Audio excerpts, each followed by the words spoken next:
पुण्यामधल्या मुलाखतीमध्ये फडणवीसांना ठाकरेंनी चहासाठी बोलावल्यास जाणार का असा प्रश्न विचारण्यात आला आणि मातोश्रीची दारं माझ्यासाठी उघडतील यासाठी मी प्रयत्न केले आणि मी कधीही मातोश्रीवर टीका केली नाही असं उत्तर फडणवीसांनी दिलंय।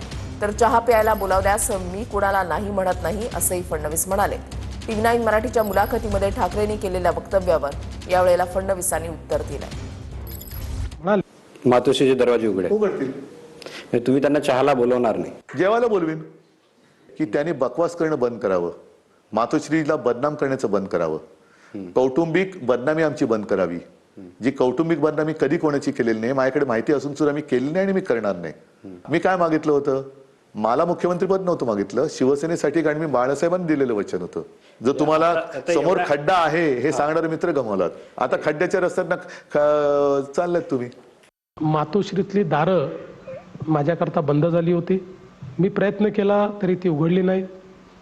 परवा आता कुठल्या तरी मुलाखतीमध्ये उद्धवजी असं म्हणाले की या ठिकाणी मातोश्रीवर टीका करणं सोडलं तर देवेंद्र करता मातोश्रीची दारं उघडी होतील।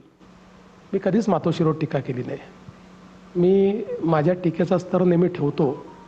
पण मला आता त्यांना एकच सांगायचं आहे, माझ्याकरता महाराष्ट्रातल्या जनतेच्या हृदयातली दारं आता उघडलेली आहेत, त्यामुळे दुसऱ्या दाराची लालसा मला राहिलेली नाही।